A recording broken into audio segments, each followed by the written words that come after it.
A nossa segunda técnica é o feedback corretivo. Tem alguns outros nomes no mercado, né, tem feedback que as pessoas usam como se fosse CNV, comunicação não violenta, tem vários outros nomes esse feedback. Eu gosto de usar corretivo para a gente descolar do feedback sanduíche, porque como eu expliquei no vídeo anterior, no feedback sanduíche eu utilizo esse feedback quando a pessoa está performando e eu preciso colocar ela em ação e corrigir a rota. Nesse feedback, não. Nesse feedback, a pessoa ele deve ser dado em particular, num momento específico, com muitos fatos em mãos, e ele tem que ser feito logo depois que o problema for detectado. Por quê? Porque como eu vou lidar com fatos, e precisa estar na minha memória aquilo, não pode ser algo subjetivo, porque eu vou corrigir um comportamento, lembra? Eu não vou atacar uma identidade, eu vou corrigir um comportamento. Então ele tem que ser feito de maneira particular, numa sala, num espaço que esteja só você, a pessoa e pausa. Se você tiver numa empresa, que você percebe que, assim, é um ambiente tóxico, é algo que pode gerar prejuízo, a pessoa pode interpretar de uma maneira errada, sempre esteja em 2. Você que vai aplicar o feedback, o RH do teu lado. Se você é o RH, você que vai aplicar, então você e uma assistente, uma auxiliar, uma pessoa que da sua confiança ali de um outro departamento, idônea, né, que seja neutra, que vai te apoiar e escutar. Por quê? Para que aquilo fique muito tranquilo e transparente, porque afinal é um momento de correção. Geralmente nós não temos problema quando aplicamos corretamente, mas é sempre bom a gente tomar alguns cuidados, certo? Então, o feedback deve ser dado em particular e logo depois que detectado o problema. E esse feedback, ele, diferente do sanduíche, que são 3 pontos, ele vai ser dividido em 4 aspectos, em 4 partes. A primeira parte é o fato. Então, assim, então você vai descrever o problema de forma clara e objetiva. Você vai descrever o que aconteceu. Não seja evasivo dizendo algo como: "Você sempre chega atrasado, você nunca faz nada direito, você nunca se comporta bem, você nunca faz o que eu mando você fazer", porque eu estou atacando a identidade. Então eu não faço esse tipo de coisa, eu sou específica no fato. Vamos usar esse fato, essa situação do atraso para trabalhar esse feedback. Então, vamos lá. Eu não vou falar para a pessoa que ela sempre chega atrasado, por mais que todos os dias ela chegue atrasada. Então, não vou fazer isso. Eu vou dizer para ela assim: notei que você chegou na segunda, na terça e na quinta-feira. Na segunda, você chegou às 9h20. Na terça, você chegou às 9h30. E na quinta-feira, você chegou 10 horas. Então, o que que você fez? Você abriu lá o ponto dela e você falou: "Tô aqui com o seu ponto e eu vi que você neste dia e neste dia chegou atrasada", certo? Então você trouxe um fato. Agora você vai falar da reação, né? A reação é assim, é a situação, deixa claro o que que você sente, aí entra os seus sentimentos, em relação a esse problema.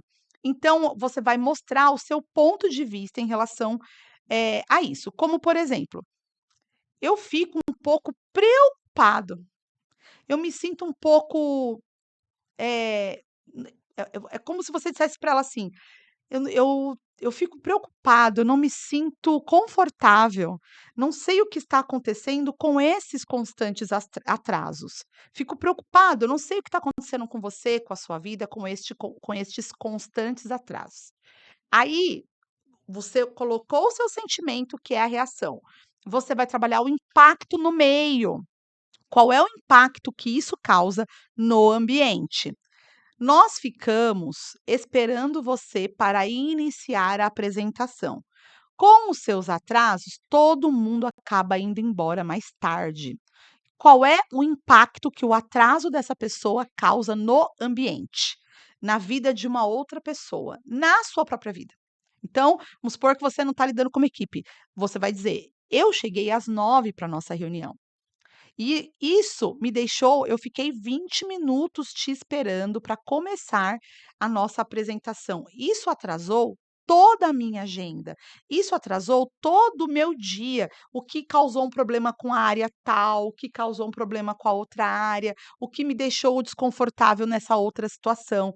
O seu foco é fato, reação, impacto no meio, fato do que ela fez, reação com você ou com a equipe, impacto para todos e solução.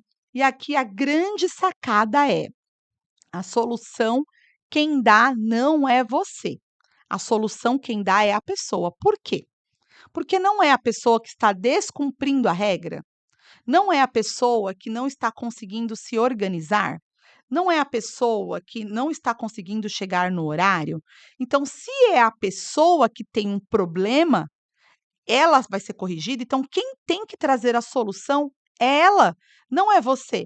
E aqui também é onde os líderes cometem um grande erro. Por quê? Você sempre chega atrasado, olha o problemão que acontece na empresa, todo mundo fica te esperando, a empresa acontece isso. Olha, você precisa sair de casa mais cedo, você precisa resolver suas coisas, você não pode se tornar dessa forma. Se você não sair de casa mais cedo, se você não se organizar, isso será um problema. Você precisa se organizar de um outro jeito. Não dá para você continuar se posicionando e aí você dá uma lição de moral, aí: "Tudo bem, você vai chegar mais cedo?" A pessoa olha pra sua cara e fala: "Aham, tá bom, eu chego". E ela não vai chegar mais cedo. Por quê? Porque a solução não veio dela, então ela não tem um comprometimento com aquilo. Então como que você trata isso? Você entende o impacto que acontece quando você, infelizmente, chega atrasado? Entendo. Então o que que você vai fazer para que isso não volte a ocorrer? Então você faz uma pergunta para ela. São as perguntas que movem o mundo, né. Então você faz uma pergunta para ela: "O que você vai fazer para que isso não aconteça mais?". "Ah, então, eu vou procurar chegar mais cedo". Eu estava dando um feedback numa pessoa exatamente sobre isso esses dias. E aí no feedback ela confessou para mim que passava a madrugada assistindo as séries dela. "Ah, porque minhas séries estão todas atrasadas e diante dessas séries atrasadas eu não consigo chegar no horário, porque aí eu perco o horário de manhã". O que que uma empresa tem a ver com a pessoa que está com a série atrasada? A empresa não tem nada a ver com isso. Então sou eu que tenho que dar a solução para ela? Não é, é ela que tem que se organizar. Então ela simples eu falei: "Tá bom, então o que que você vai fazer para você não chegar mais atrasada?". "Não, então eu vou me organizar para dormir às 11, assim eu consigo chegar às 8". Falei: "Então tá bom, alguma coisa te impede de fazer isso?". Eu ainda fui um pouquinho mais além. E ela falou: "Não, não me impede, eu tenho só que ter disciplina e segurar a minha ansiedade". "Ok, então. Então você consegue se comprometer comigo em relação à ansiedade?". "Não, consigo, eu me comprometo e eu vou fazer isso, porque realmente você está certa, eu não tenho esse direito e não sei o quê". E aí ela entendeu, internalizou e eu não tive mais problema. Então, isso é muito importante, você saber lidar com a sua comunicação. Então vamos voltar? Só para a gente recapitular? Eu vou olhar para o fato, não é subjetivo, fato não é subjetivo. Aconteceu aquele cenário.